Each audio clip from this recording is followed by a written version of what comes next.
कथारे नुहे कर्मरे जहा करिबा कथा ए मठ ए संसार निमित्त निश्चित करिवो। तेणु कही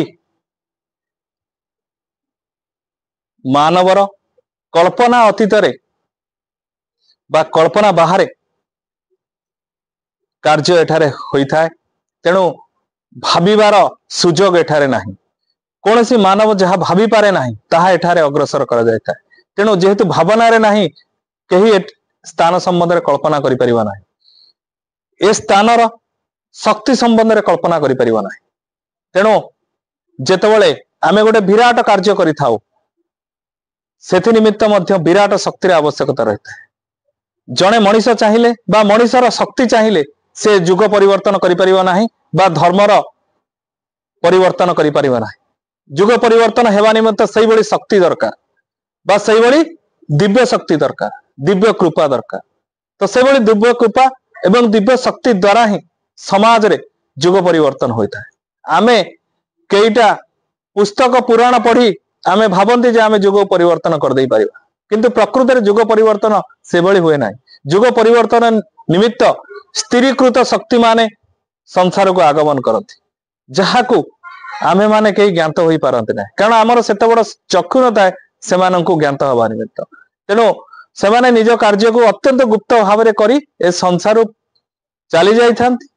ए संसार चली गला परे हुए तो आमे माने ज्ञात हुंती हां से गोटे विराट शक्ति रो अधिकारी थिला एवं से चली गला, किंतु बंची थिला बेले आमे कही महापुरुष को चिन्हि पारंती ना। महापुरुष को आमे कही आम गहन रे थिले मध्य आमे जानि पारंती ना, तार शक्ति को कल्पना करि पारंती ना।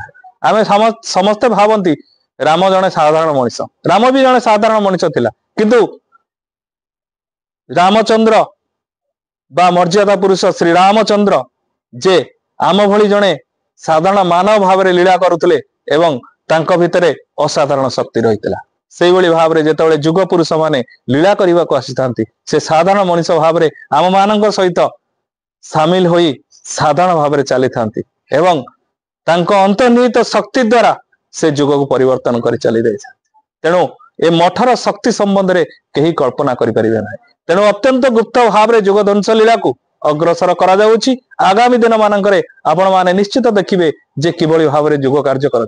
आमे कथारे कहिबु नाही जे भविष्यत कोन हबो, आपण माने देखिबे भविष्यत कोन हबो। कहि देले तो सरी गला, कारण कहि देले हुए तो काहाकू लागि पारे हां हबो न हबो, हबो न हबर स्थिति जोटी उत्पन्न हुए सेठी युग कार्य हुए नाही। युग कार्य सेठी हुए जोटी न हबार स्थिति न थाए। No negative, only positive. हबो ही हबो, आमे करिबु ही करिबु एवं आमे या निश्चित सत्य जे आगामी दिन मान करे निश्चित आमे बंचितिबा भितरे सत्य युग ए संसार रे प्रतिष्ठा करिके आमे जीवु। तेणु आमे जेते दिन पंते सत्य युग प्रतिष्ठा हेनी आमे एटी छाड़िक भी जीवुनी। तेणु ए समाज ए जो मठ प्रतिष्ठा करा जायछि ए केवल सत्य युग प्रतिष्ठा निमित्त प्रतिष्ठा करा जायछि। तेणु कलिरु सत्य को परिवर्तन हेबा निमित्त जहा आवश्यक कार्य, जहा युगरे आवश्यक कार्य रहिछि ताहा एही स्थानरु बा एही मठरु अग्रसर करा जाउछि। एति कहछि।